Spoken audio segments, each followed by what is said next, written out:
So me, Commissioner Carlos Varela, will be joining remotely. Um, so I will be joining remotely due to a family medical emergency circumstance under AB 2449. And there is nobody in the room that is over the age of 18 present.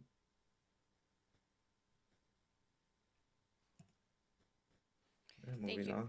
Thank, Tonight, thank, thank you, Vice Chair. For the record, please note that a written request of the family medical emergency was distributed to the full commission. We can now proceed to the next section. oh, okay. What do I have to state that? Yes, you may proceed with the invocation and pledge of allegiance. All right, thank you. Tonight's invocation will be given by Ms. Mosayeb. Please rise. I'm sorry, or is the invocation first or then the Pledge of Allegiance? Yes, you may proceed first with the invocation, and then we will follow with the pledge of allegiance. All right, so tonight's invocation will be given by Ms. Mosayeb. Ms. Mosayeb.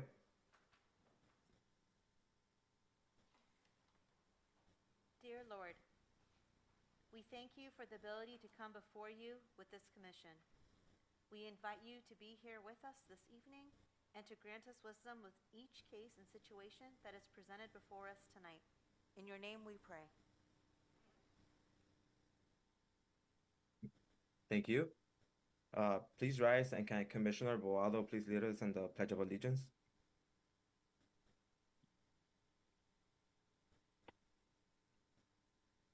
Pledge allegiance to the flag of the United States of America and to the republic for which it stands, one nation, under God, indivisible, with liberty and justice for all. Thank you, Commissioner Boado. Secretary, will you please call the roll of the Planning Commission? Yes, thank you. Commissioner Boado, Present. Commissioner Monroy, Present. Commissioner Preciado, Present. Vice Chairperson Barrera, Present. and Chairperson Ramirez is absent.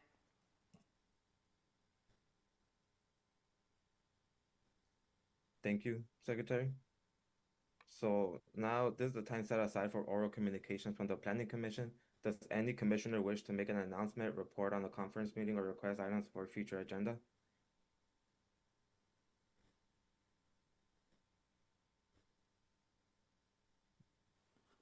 Right. Seeing none. Moving on to staff comments. City Planner Hernandez, do you have any general updates for the commission or changes to the agenda?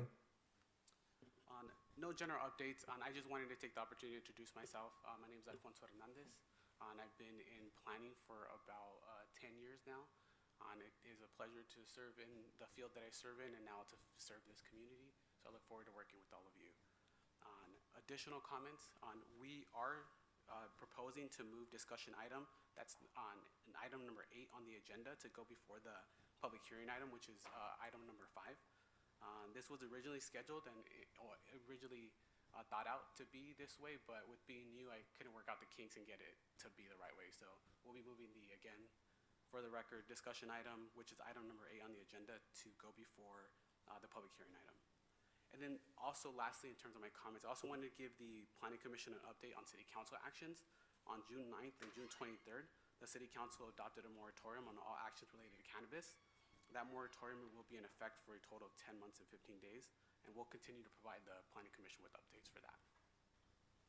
And that ends my comments, thank you. Actually, before we end our comments, we also have a new Community Development Director, which is with us today, and he may want to say a few words too.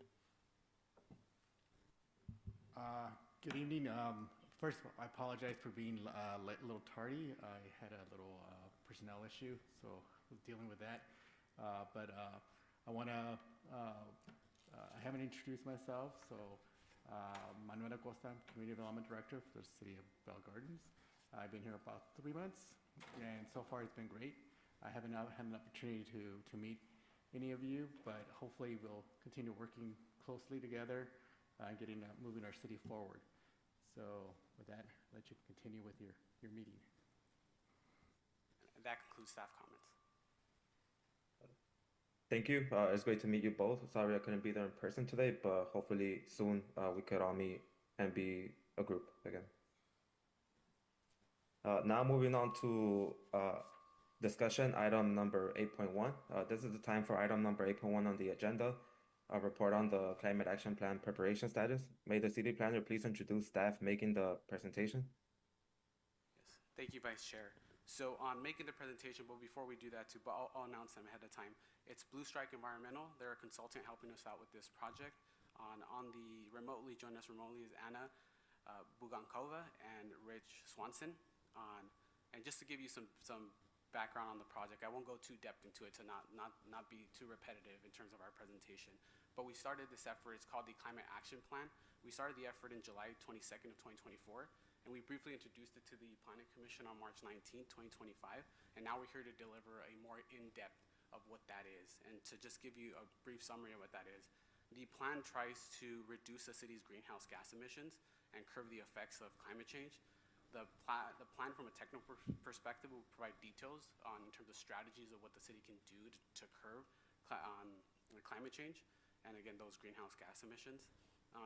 Things in terms of the strategies could be installing solar infrastructure on city facilities and city parking lots. Another one could be on things like expediting permits for private developments that reach a certain green building code certification. And those are the types of strategies will be in this plan that we can implement in the future. And with that, I'll pass it over to our consultant at Blue Strike Environmental. Thank you. Thank you, Alfonso, and thank you, Commission, for having us here. My name is Anna Bugankova. I am a senior manager at Energy and Climate Division, Blue Strike Environmental, and I'm here today with Saul Shepard. Unfortunately, Rich Swanson was not able to join us today, so I will let you introduce yourself while I'm sharing the slides. Hello, everyone. My name is Saul Shepard, and I am a technical analyst for Blue Strike Environmental, and I led the greenhouse gas inventory for this project. It's really great to present to you the results of this project. Thank you, Saul. Can somebody please confirm that they can see my screen? Yes, I can see your screen. Perfect, perfect. Thank you. So today, a quick overview of the agenda. We're going to remind everybody what Climate Action Plan is and what the main deliverables are.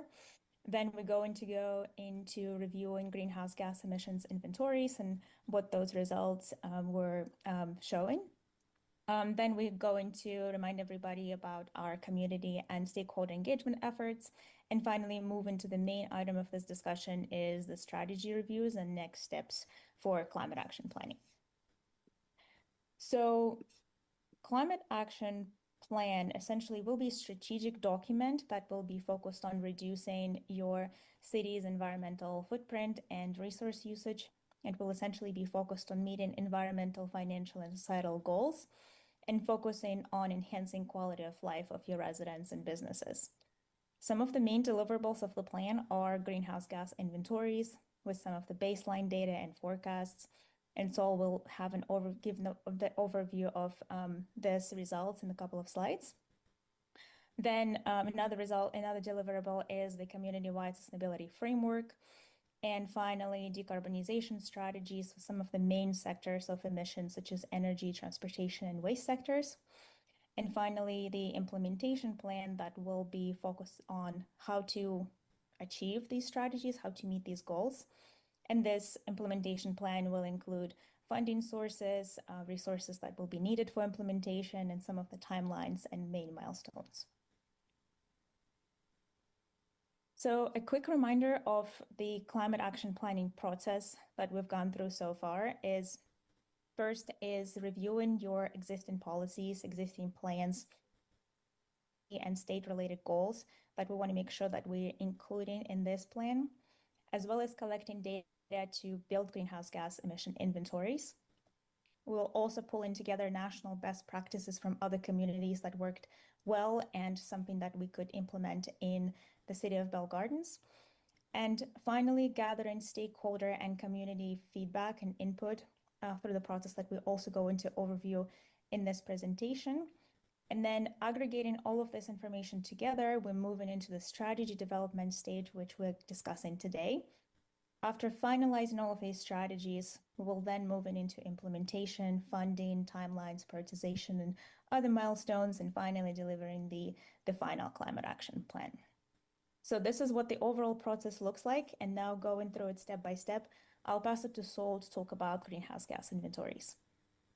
Yeah, thanks, Anna. So I'll blaze through this really quickly, and I'm not sure if the Planning Commission has seen this already, but this project produced a report of greenhouse gas emissions inventory for community and local government operations. So the result of that is getting a sector by sector picture of emissions based on actual primary source data that we collaborated with Adrian and the project team, as well as receiving information from stakeholders such as Southern California Edison, Southern Gas Company, as well, and Public Works, among many others.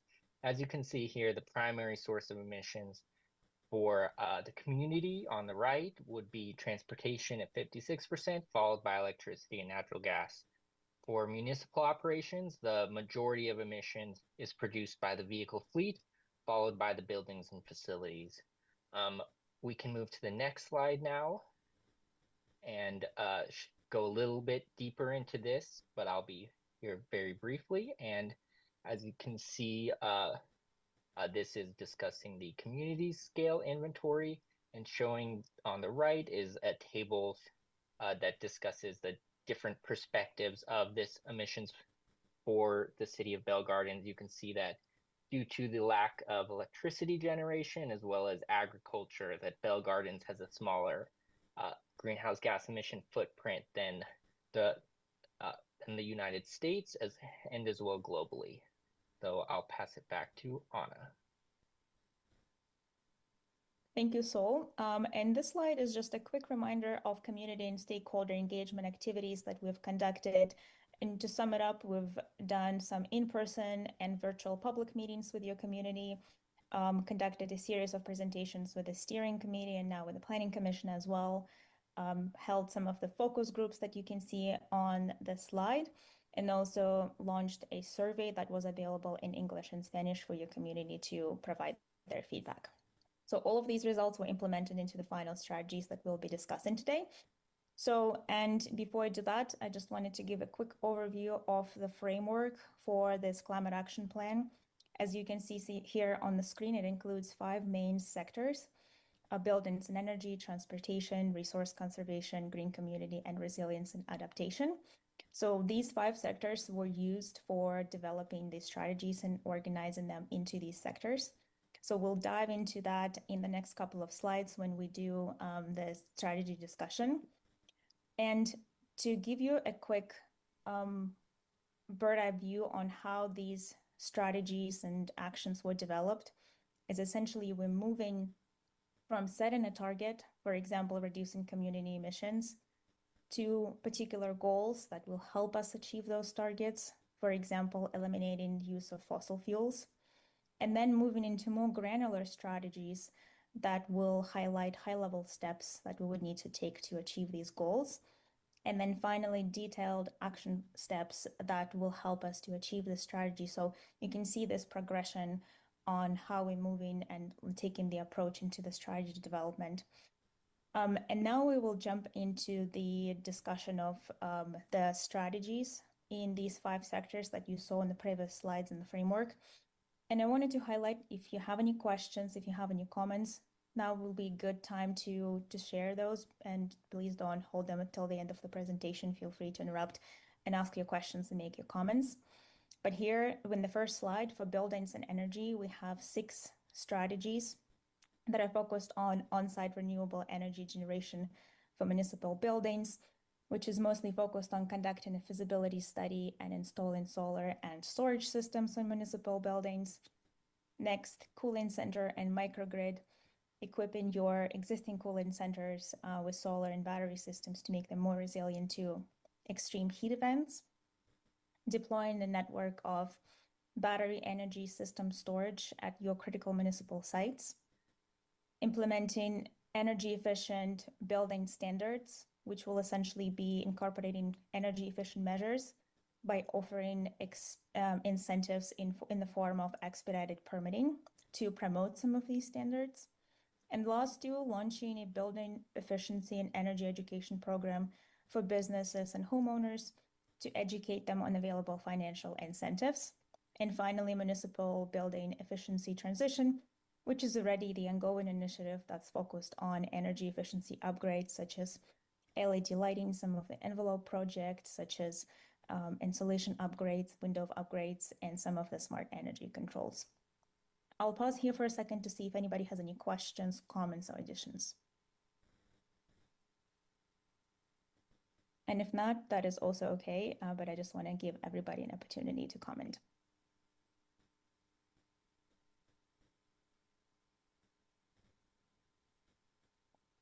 All right, so moving into the next slide, here we have a next section of our framework here, which is transportation and mobility. And here we identify two large strategies. One is completing a safe, one is a complete and safe bike network, which will be focused on expanding bicycle infrastructure by installing new bike racks and wayfinding signs, as well as aligning your efforts with the circulation element update that was recently adopted. And that will be focused on features on existing main bike paths. I want to highlight that this strategy was especially got a lot of attention within your community and the steering committee. So there were lots of comments on that. So this is something that lots of people kind of expressed their interest in focusing on and developing within the city. And the next one is walkable neighborhoods. That is a strategy that's mostly focused on enhancing pedestrian safety, installing additional street tree coverage, improving crossings in high-risk areas and school zones, and leveraging some of the federal and state grant funding to accelerate those walkability improvements, and also updating the information on your existing bike routes, bus routes rather, and updating some of these schedules for residents to be able to access this information easily. Again, I'll pause here for a second to see if anybody has any questions or comments.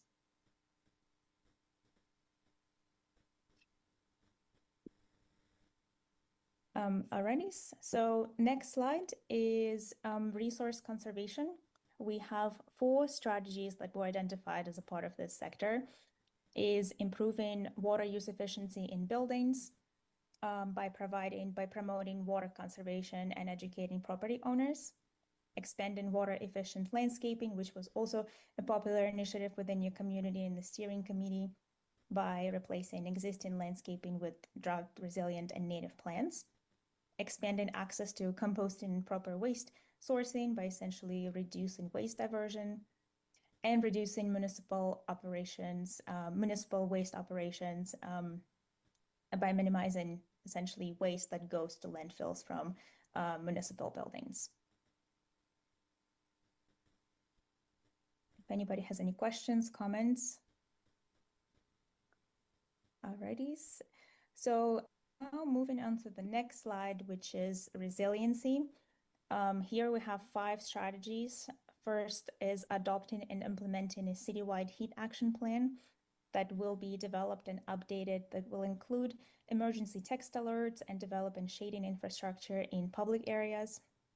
Next is enhancing your cooling center network, ensuring that those facilities are accessible and accessible for your community during the extreme heat events. Expanding urban tree canopy, expanding green and permeable infrastructure by replacing some of those heat trapping surfaces with more sustainable alternatives. And then finally, resident training and resource program that will be focused on residents' disaster preparedness and climate resilience. And lastly here is the green community is the final pillar of the climate action planning framework here. We have 3 main strategies.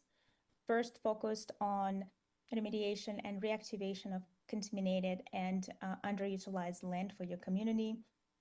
This is something that is already in progress, and this is another strategy that we include in here to make sure that we continue in those efforts. Integrating local hiring and workforce equity into all city-led climate projects, which essentially means that embedding community equity requirements into city contracts to promote local hiring and training partnerships. And finally, launching green jobs training initiatives to make sure that we collaborate with schools, nonprofits, unions in delivering certified green jobs focused on youth and underserved communities. And that concludes the strategies overview of the climate action plan, and next steps will essentially be finalizing these strategy development steps, implementation planning, prioritization, funding roadmaps, and essentially setting the timelines and lead departments for implementation these initiatives. And unless there are any questions or comments or additions to these strategies, I'll pass it back to the city for the closing words. Thank you, Anna. The staff doesn't have anything to add, and we're looking forward to your comments and questions if you have any. Thank you very much. Thank you, Anna, for that presentation. Very detailed, very good. I do agree that all these goals are very attainable and they will also be good for our city. I was most interested in the increasing the active transportation trips. I know that in the community we do have a lot of good feedback when it comes to safe bike networks, especially with the newly implemented bike lanes that we have. So it's definitely something to look forward to in the future. Does any member of the Planning Commission have any questions or comments? Not on my end, but I agree with you. Great presentation. For me, one of the key things is bike lanes. I've seen so many accidents with people on bikes actually on the sidewalk. It's happened in front of my house. I almost got sued, by the way, even though it's not my fault. They said it was obstructing the view. So there's something where we need to probably create more bike lanes around the city, because there's plenty of people utilizing bikes on the sidewalk. So I'm glad we're discussing that. The other thing too that's important is water conservation. So that's something as well that's part of this plan. So thank you.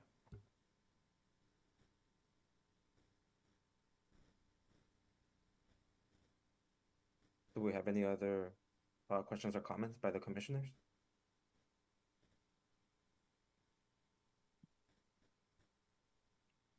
Seeing none, may I have a motion to approve staff's recommendation as noted in the staff report?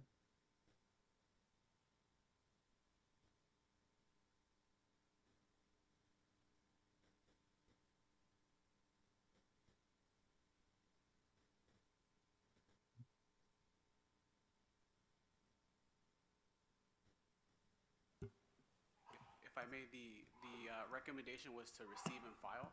On if a commissioner is happy with that recommendation, if they could please set a motion and another second. Yeah, so can someone please set that motion, one of the commissioners? Yeah, I motion to receive and file the report. May I have a second? I second that motion. Thank you. Planning Secretary, will you please conduct the roll call vote? Yes. Commissioner Boado? Yes. Commissioner Monroy? Yes. Commissioner Preciado? Yes. And Vice Chairperson Barrera? And that's a yes for me. 4-0, motion passes. Thank you. So now moving on to public hearing item number 5.1. Before I open the public hearing, this will be the time for planning commissioners to disclose any conflict of interest, pre-hearing site visits, or pre-hearing discussions that the commissioners may have had about the project. I will now open public hearing at 5:50 p.m. May the city planner please introduce staff making the presentation. Thank you, Vice Chair. Making the presentation for us is Associate Planner Mona Mosayev.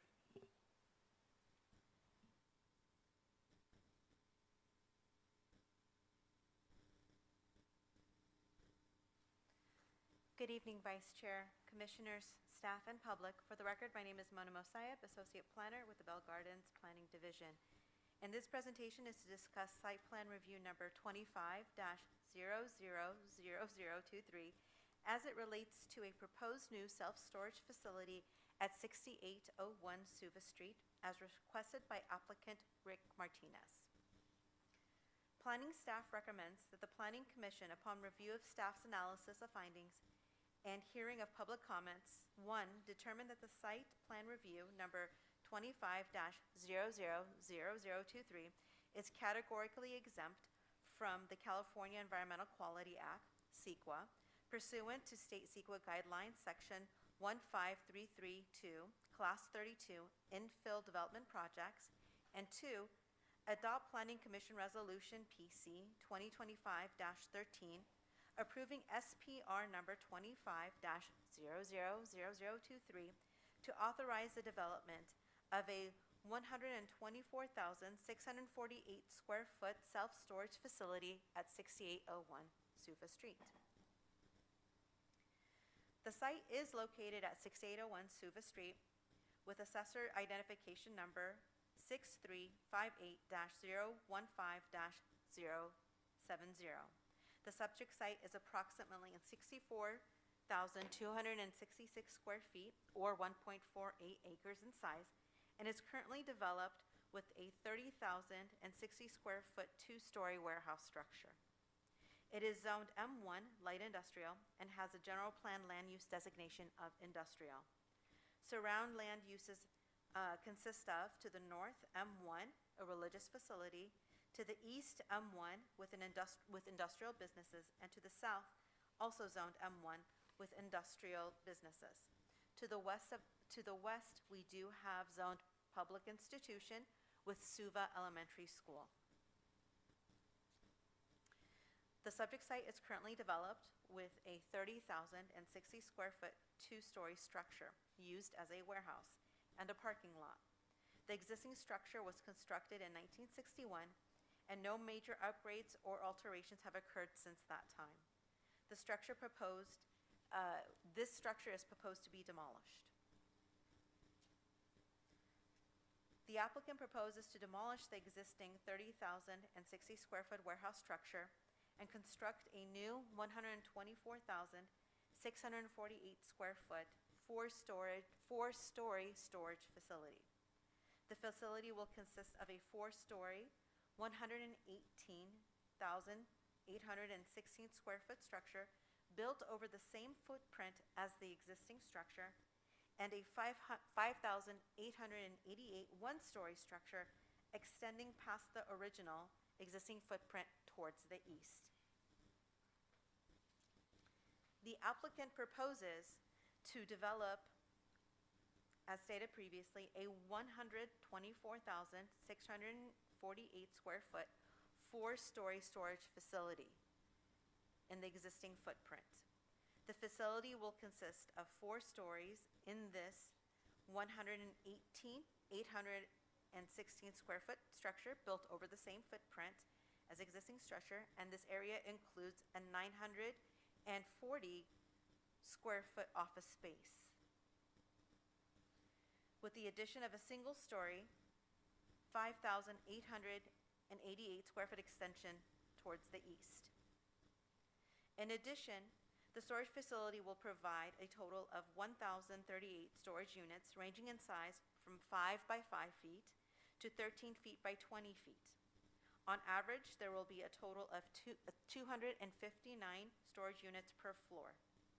Lastly, the facility and the site will include 3 unisex restrooms, a trash enclosure,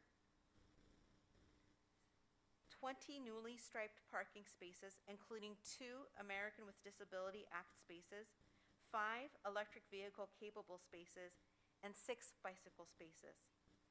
Access to the site is through 2 existing egress and ingress accesses through Suva Street, a 2-way access leading to the back, as well as a 1-way inlet and outlet.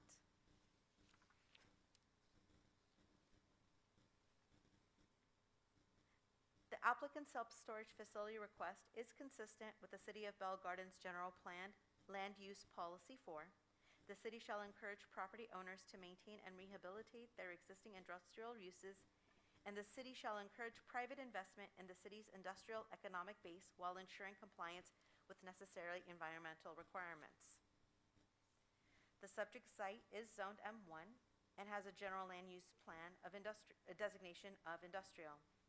The zoning designation allows for self-storage facilities as a permitted use as detailed in Section 9.14.030 of the Bell Gardens Municipal Code and Section 9.58.040, requiring procedures of a site plan review to evaluate new industrial development. In addition, Section 9.20.145 details additional applicable standards required of self-storage facilities.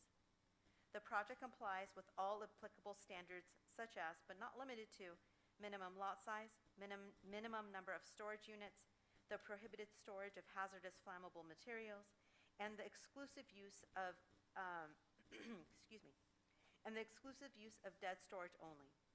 The project proposes development that would comply with the provisions and development standards prescribed in the Bell Gardens Municipal Code and as determined by the Planning Commission. An analysis of following key components of the project application are shown on this page. The applicant proposes 20 parking spaces and 3 loading spaces, inclusive of 2 ADA parking spaces.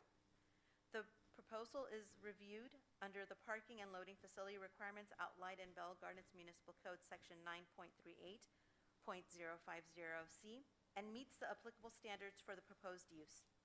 Additionally, the application has been granted a parking reduction of 1 parking space as approved by the Community Development Director. The parking reduction is allowed in accordance with Bell Gardens Municipal Code Section 9.38.050B2 and approved as a part of Site Plan Review Number 25-000062. The proposal also includes 6 bicycle parking spaces. The project exceeds the required amount of bicycle parking, and staff has determined that no bicycle parking is required. The proposed building is a concrete tilt-up that has been designed to reflect a contemporary architectural style. The architectural elements incorporate a mixture of materials including stucco, metal paneling, and glass. Building roof height varies between 44 feet and 8 inches and 46 feet and 8 inches to provide visual interest at the roof line and to effectively conceal all roof-mounted equipment. A trash enclosure is proposed as a part of the main structure, concealed as an architectural element with a roll-up gate along the east elevation. Outside of the structure, the project also proposes new landscaping, fences, and lighting. Landscaping is provided throughout the front 5 feet setback, and an additional 1,889 square feet is proposed within the parking lot with a selection of native and drought-tolerant plant species. Wrought iron fencing is proposed along the front property line and at a maximum height of 5 feet, in compliance with Bell Gardens Municipal Section 9.32.030. Lastly, the photometric plan proposed for the project site shows that all parts of the site will be illuminated while simultaneously not causing any nuisance to the neighboring properties or the public right-of-way. And before you are the east, north, and west elevations proposed, with the materials consistent with the front or south elevation shown in the previous slide. On July 3rd, public notice was published in the Bell Gardens Review and mailed to all property owners within 500 feet, and staff has not received any correspondence. In conclusion, it is staff's opinion that all findings can be made in a positive manner. Staff recommends that the Planning Commission approve this application, Site Plan Review Number 25-000023, by first determining the project is categorically exempt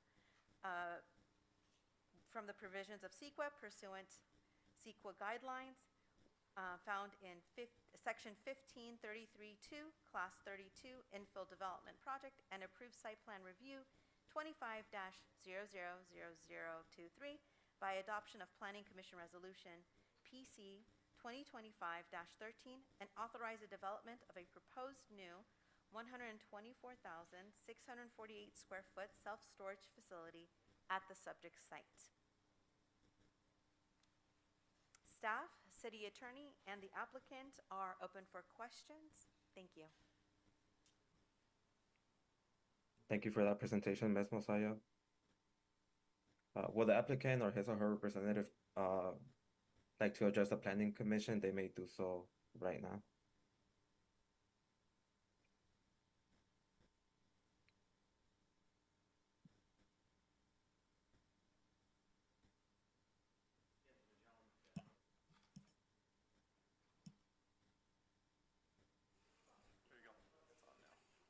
Am I good? Okay, good. Thanks. First of all, thank you for us being here. We appreciate it. We've been working with staff, and they've done a great job. Just to let you guys know, and helping us guide the way through your city's codes and everything. And we definitely appreciate that help for sure. I'm Rick Martinez. I represent Magellan Value Partners. We have Eric here, our architect, who works with Jordan Architects, one of the most renowned self-storage architects in the country. They won a lot of architectural awards. In fact, we've got a building with them in Azusa that's up for an award right now, or actually being applied for an award. And so we're proud to have them, join us. We've been in the business for the last 20 years. We've done a number of self-storage facilities, both as renovations and ground up, and all through Los Angeles County. And we use Extra Space Management Group as a third-party management company for the facility, who's done an excellent job and is probably considered one of the better management companies in the country. So we're proud of our facilities, and we're proud of our management and what we do there.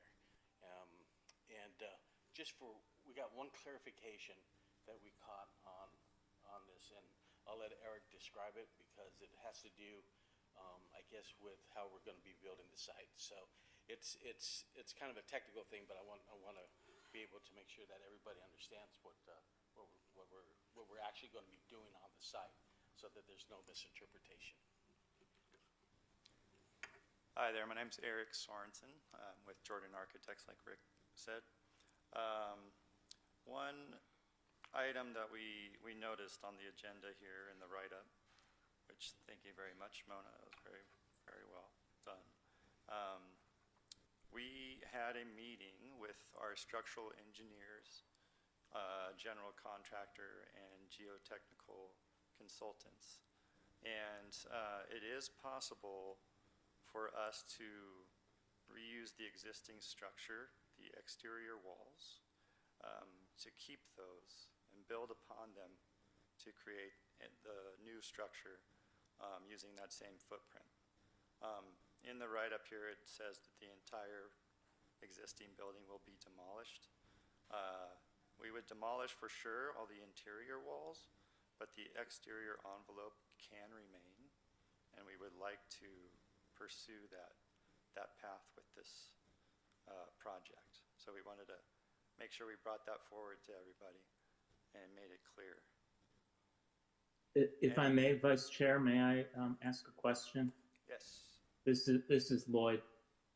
So Mona, does it the key thing is the floor area, because if that's a difference in the floor area of the building that's being approved, that would be a material difference. That I would recommend going back and rewriting the resolution. So do we know? Does that make a difference? It will not make a difference. It's using the exact footprint of the existing building, whether it would be completely demolished or we would reuse the exterior walls. Okay, so Mona, unless you can think of something else that's part of the project description that would be different, then that should be noted in the motion to approve with the change requested by the applicant. Vice Chair, if I could ask a question, City Planner Alfonso Hernandez, of the applicant, and just for the record and clarification, on the conditions of approval and what you'd be approving in the resolution state that the structure will be 124,704 square feet. Can the applicant confirm that that's still going to be the case? That is correct. The square footage is the correct number. Yeah, thank you. That I meant floor area. When I said that the square footage is the same, we know that the I didn't mean the footprint or the lot area. I meant the floor area of the building, the total floor area of the building.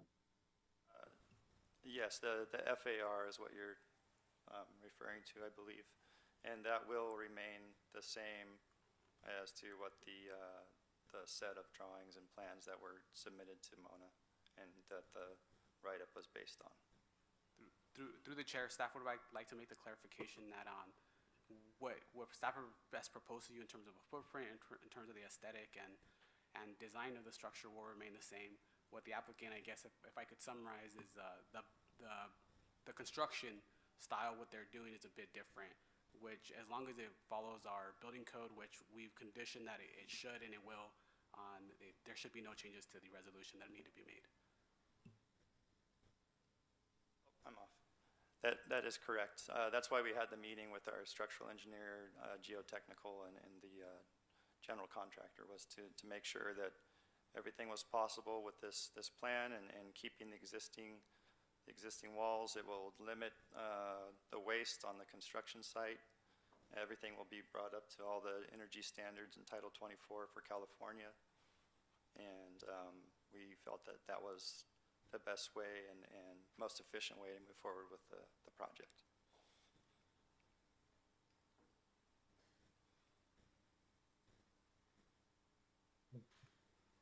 Thank you. So we could still move forward with the same resolution then, correct?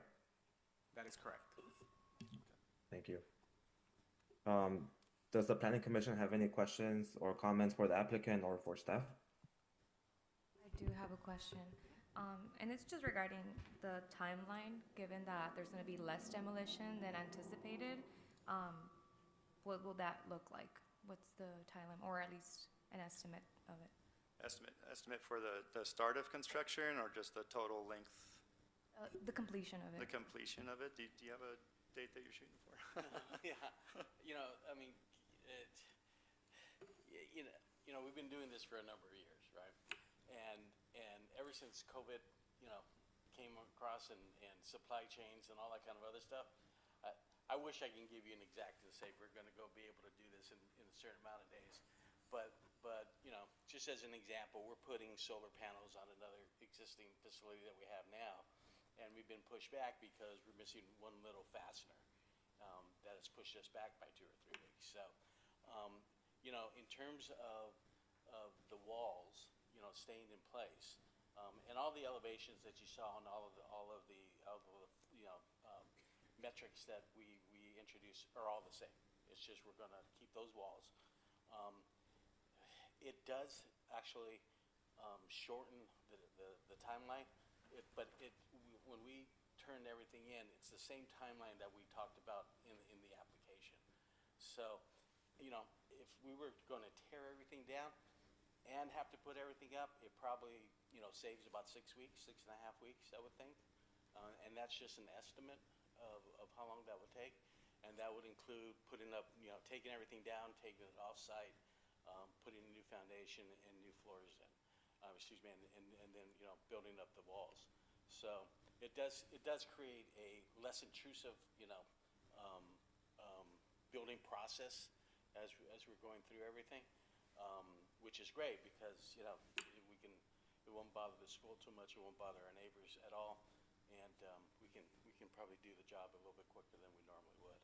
So, but I couldn't give you an exact timeline right now. We hope to, as soon as we get further along, but I can't give you the exact timeline. But it will be shorter. Thank you. I do have a question, Mr. Martinez, and I don't know if you could answer it right Yes, now. It has to do with jobs, basically, because we always ask if the jobs are going to be provided to Bell Gardens residents. Is that something you could actually discuss right now or at a later time? We can discuss it at a later time. I mean, we always try to be part of the community that we're in. I'm more than happy to try to find out different ways. If you've got, organizations here that provide, employment or opportunities, we can certainly look into that. Not just from an operational standpoint, but we use our contractors. We try to get local contractors and local people to work with, local unions we work with. So, sure, I mean, if there's a person or a point person that you have in the office, or excuse me, in the city, we'd love to talk to them. Thank you very much.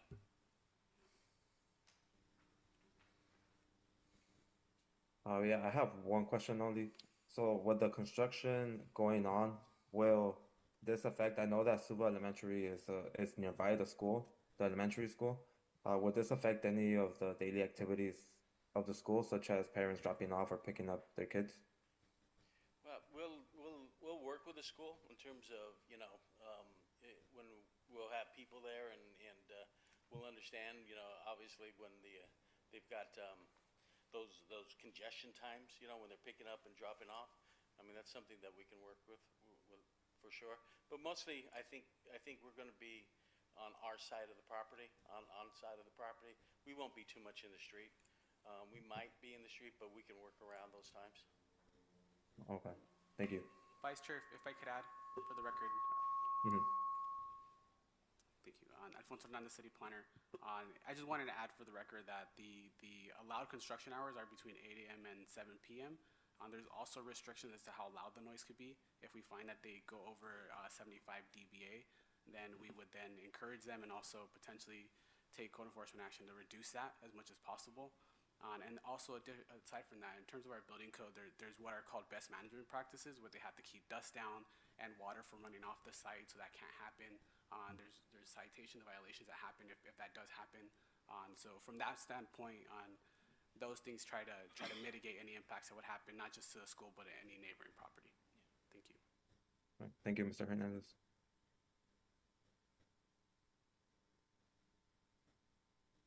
Do we have any other questions or comments by the commissioners?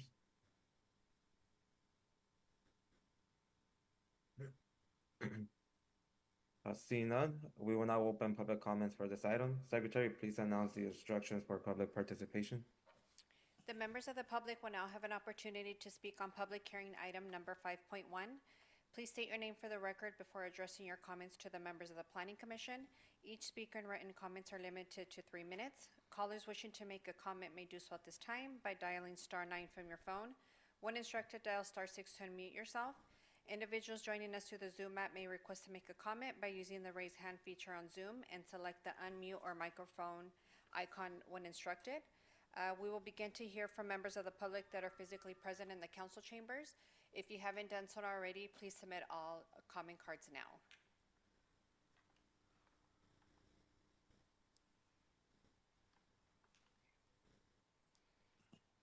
And it looks like there were no comment cards submitted, and I can go ahead and check to see if there's anyone in the chat line wishing to speak on this item.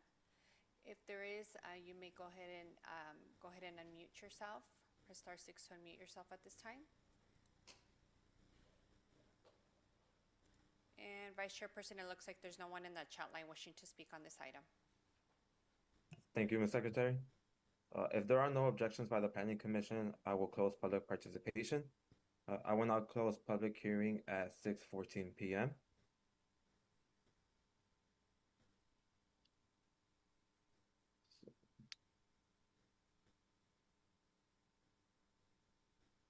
So now, moving on to, may I have a motion to approve staff's recommendation as noted in the staff report? And may we add, with the change discussed regarding the use of the existing building? So that has to be said in the motion, correct? Yeah, we can consider it done since I just added. Okay. So can I please have a motion by one of the commissioners?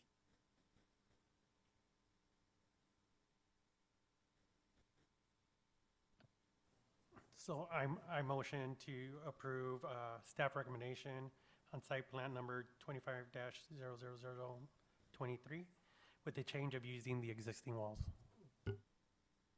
Thank you, Commissioner Boado. May I have a second? I second that motion. Thank you, Commissioner Preciado. Planning Secretary, will you please conduct the roll call vote? Commissioner Boada? Yes. Commissioner Monroy? Yes. Commissioner Preciado? Yes. And Vice Chairperson Barrera. Yes.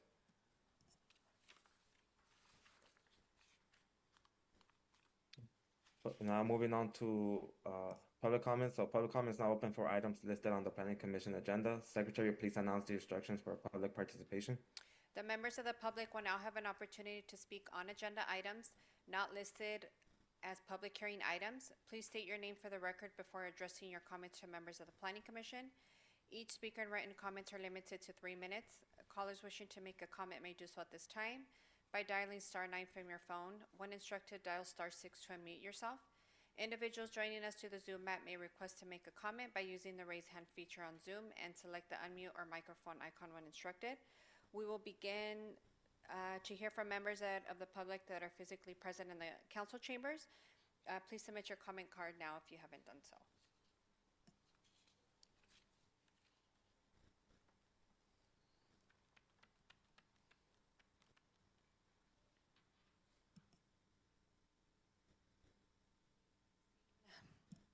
Seeing now, no one submitted any comment cards, I will go ahead and see if there's anyone in the chat line wishing to speak on agenda, not on items not listed on the agenda at this time. And Chairperson, it doesn't look like there's anybody in the chat line. Thank you, Ms. Secretary. If there is no objection by the Planning Commission, I will close public participation for non-public hearing agenda items at 6:17 p.m. Moving on to action item number 7.1, consent calendar. Does any member of the Planning Commission wish to pull an item for separate discussion?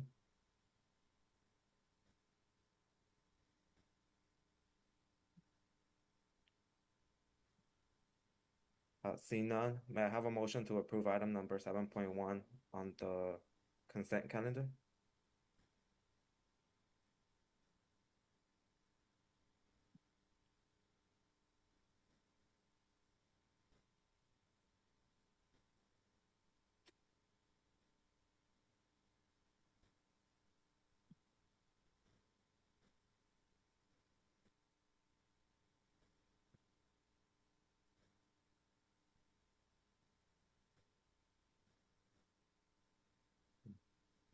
I could go ahead and make that motion myself too, correct?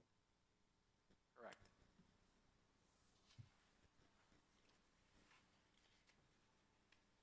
Okay, so I'd like to motion to approve item number 7.1 on consent calendar. Now, may I have a second? I second that motion. Thank you, Commissioner Boado. Planning Secretary, will you please conduct the roll call vote? Commissioner Boado? Yes. Commissioner Monroy? Yes.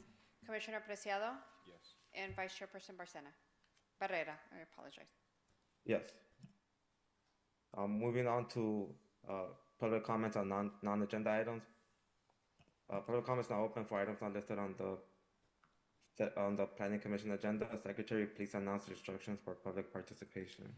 The members of the public will now have an opportunity to speak on items not listed on the Planning Commission agenda.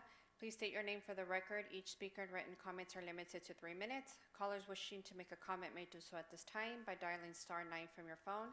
When instructed, dial *6 to unmute yourself. Individuals joining us through the Zoom app may request to make a comment by using the raise hand feature on Zoom and select the unmute or microphone icon when instructed. We will begin to hear from members of the public that are physically present in the council chamber. If you haven't done so already, please submit your comment cards now.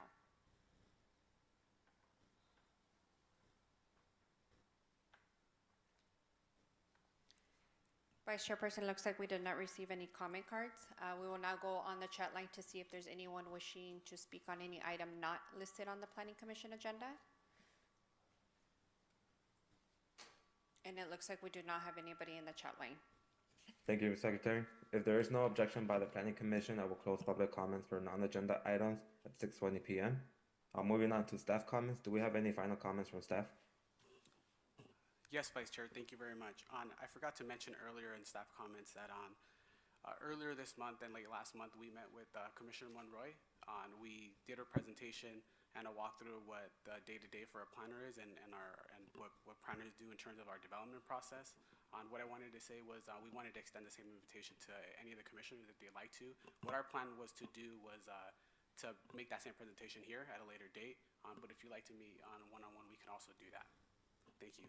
And then I'd like to make one more comment on it's kind of good news and bad news on our associate planner, Mona Mosayev has decided to take a position elsewhere. We'd like to tell her, give an opportunity to tell her thank you. She's, in the short time that I worked with her, you could tell she's really passionate about what she does. I'm sure she shared a lot of experiences in this room, and I'll pass it on over to her to give comments if she'd like. Thank you, Mr. Hernandez. I would like to take this moment to thank the City of Bell Gardens, the City Council, the Planning Commission, the City Manager, all directors, staff, and the City Attorneys for their stalwart efforts in elevating the health, safety, welfare, and quality of life of the community. To that end, I would like to thank the community for 3.5 years of warmth, kindness, growth, and connections that make up the Bell Gardens community. I would like to extend a heartfelt thank you to the Community Development Department. I have learned a great deal from you all. It has been an honor and a pleasure to work with you all, and I wish you all the best.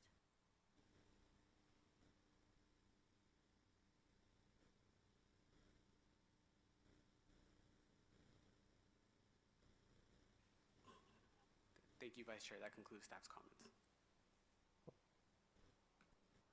Thank you, Mr. Hernandez. Now moving on to commissioner comments.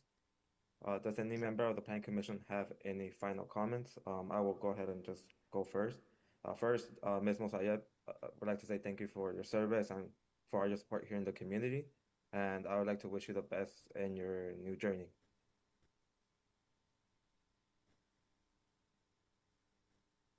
I also do have a comment, and it was regarding the same thing City Planner Alfonso already mentioned.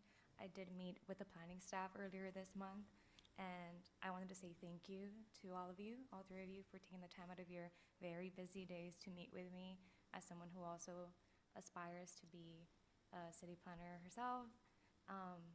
Mona, again, thank you so much for your time and dedication here with the City of Bell Gardens. Meeting with you guys provided me with such insightful sessions. I really do appreciate the real case scenarios you guys prepared for me. It was very helpful.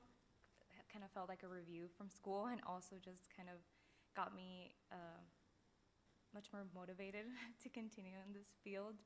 I appreciate the time once again, and I also did want to encourage my fellow commissioners and just the youth of Bell Gardens to meet with our community development team if they'd like to also learn a little bit more about the proceedings.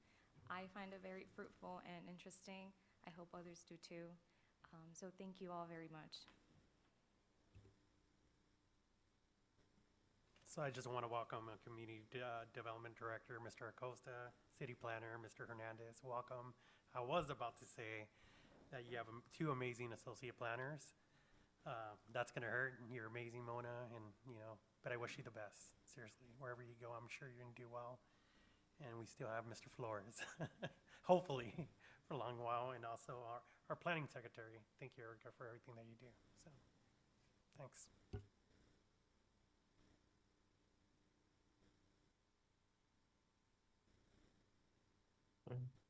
Any other comments by the commissioners?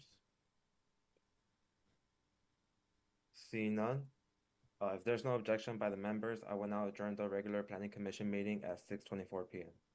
Thank you, everybody.